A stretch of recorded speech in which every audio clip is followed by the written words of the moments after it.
ഞാൻ പ്രിയപ്പെട്ട യുവതികളോട് പറയട്ടെ, നിങ്ങൾക്ക് ആദ്യമായി സംഘടന ഒരു ഉത്തരവാദിത്തം ഏൽപ്പിച്ചിരിക്കുകയാണ്. 2 ഭാരവാഹികളെ പാണക്കാട് സയ്യിദ് മുനവ്വർ ശിഹാബ് തങ്ങളാണ് പ്രഖ്യാപിച്ചത്. ഈ സമുദായത്തിനും സമൂഹത്തിനുമൊക്കെ ഒരുപാട് സംഭാവനകൾ ചെയ്യാൻ കഴിയുന്ന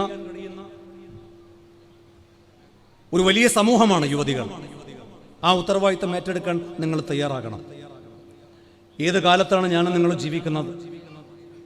മലപ്പുറം ജില്ലയിലെ നിലമ്പൂരിലെ ഒരു പെൺകുട്ടി ആകാശത്ത് നക്ഷത്രങ്ങൾ കണ്ടുപിടിച്ച ആ നക്ഷത്രത്തിന്റെ പേര് നെസ്ലിം നീലങ്കോടൻ എന്ന മലപ്പുറത്തുള്ള ഒരു പെൺകുട്ടിയുടെ പേര് ലോകം അടയാളപ്പെടുത്തിയ ഒരു കാലത്താണ് ഞാനും നിങ്ങളും ജീവിക്കുന്നത്. ഐൻസ്റ്റീന്റെ 2 തിയറിയാണ് കോഴിക്കോട്ടെ ഒരു പെൺകുട്ടി ഹന ബിൻ താഷിം. ഐൻസ്റ്റീന്റെ 2 തിയറിയാണ് അവർ ചോദ്യം ചെയ്തത്, ചലഞ്ച് ചെയ്തത്. അങ്ങനെയുള്ളൊരു പെൺകുട്ടികളുടെ കാലത്താണ് ഞാനും നിങ്ങളുമൊക്കെ ജീവിക്കുന്നത്. നിങ്ങൾക്ക് ഈ സമൂഹത്തിനും സമുദായത്തിനുമൊക്കെ ഒരുപാട് കോൺട്രിബ്യൂട്ട് ചെയ്യാനുണ്ട്. ആ കോൺട്രിബ്യൂട്ട് ചെയ്യാനുള്ള ഒരു പ്ലാറ്റ്ഫോമാണ് യൂത്ത് ലീഗ് നിങ്ങൾക്ക് മുമ്പിൽ തുറന്നിട്ടിരിക്കുന്നത്. ഇന്നിപ്പോൾ യൂണിറ്റിലെ 2 സഹഭാരവാഹി സ്ഥാനമാണ് നിങ്ങൾ വന്നിട്ടുള്ളത്.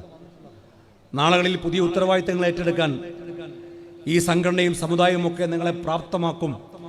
അതിന് നിങ്ങൾ തയ്യാറെടുക്കണം എന്ന് മാത്രമാണ് എനിക്ക് അത് സംബന്ധിച്ച് നിങ്ങളോട് സൂചിപ്പിക്കാൻ